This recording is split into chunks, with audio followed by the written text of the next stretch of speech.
Hi everyone, it's Belinda Kirkpatrick here. I'm a naturopath and a nutritionist, and I've been working in clinical practice for over 15 years. Today I'm going to chat to you about PMS, or premenstrual symptoms. Now, what woman, particularly over 30, has not experienced PMS?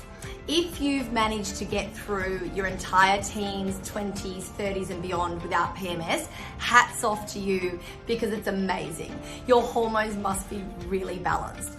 For the rest of us, whether it's something that we're just noticing, just like a little bit of irritability and moodiness, or we're getting a whole 2 weeks of fluid retention, bloating, breast tenderness, tears, anxiety, depression, sleeplessness, there's so many symptoms that PMS can really kind of entail. The most common symptoms I would say would have to be mood swings. This can go from anger, irritability, sadness, and just that, like your nerve ending's just a little bit more irritated, right?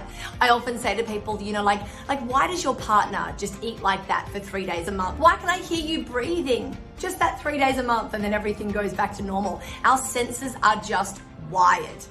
Often there can be tiredness and fatigue and even trouble sleeping. Bloating and cramps would have to be a big one as well. Breast tenderness, sore breasts, sore nipples, breast enlargement is a big problem for many women. Headaches, I've suffered from that in the past, hormonal headaches. They are the worst. When you get rid of them, when you nail them, you'll be so happy.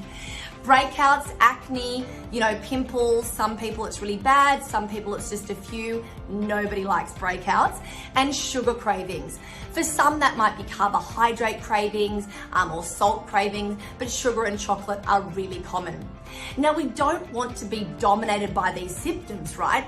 And if you're getting really mild symptoms for a day or two before your period, maybe that's not so bad. But some women are having these all the way from ovulation until they get their period. And some people don't even get relief from these symptoms for 4 or 5 days after their bleed begins. So we want to work out what is going on. Now, it's nearly always an imbalance of hormones that's responsible for PMS. It can also be too much stress, nutrient deficiencies, and these are the things that then upset our hormones. It's nearly always an imbalance of estrogen and progesterone, and sometimes testosterone. So most commonly, estrogen is high and progesterone is low. Now, they live on a bit of a seesaw, and they can be absolutely high or low, or just high or low in relationship to each other. So for example, if your progesterone is very low, your estrogen will be high in comparison, but the total blood levels that you measure may not be high.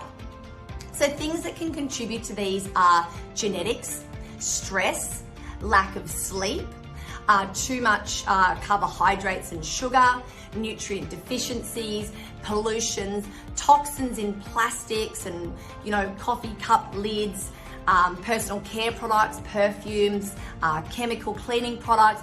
All these things can have an impact on our hormones. It's really important that our gut's working properly, and if you're constipated, then you're not going to be excreting enough estrogen. So it's really important to be making sure that we're looking after our gut health in order to manage our hormones. Now, stress is an interesting one, because when we're stressed, we have lots of cortisol, and that can suppress our production of progesterone. Now, as I mentioned, PMS is quite often that higher estrogen, lower progesterone state. So we're wanting to be doing everything we can to be supporting progesterone production. Getting enough sleep, meditation and exercise, and stress management are massive. B6 and zinc are 2 nutrients that can often help. And of course, I love my herbs. MACA, now that's also a source of B6, iron, manganese, vitamin C. So it's got lots of nutrients in there and has been shown to support PMS and help to reduce symptoms. Now, one of the reasons for this is that MACA is an adaptogen. So an adaptogen means that it helps our body to cope with and respond better to stressful situations. So it's going to be helping with that high cortisol picture, which should then help to support progesterone production. I often use MACA when there has been stress and or some sort of hormonal change. Amazing for menopause.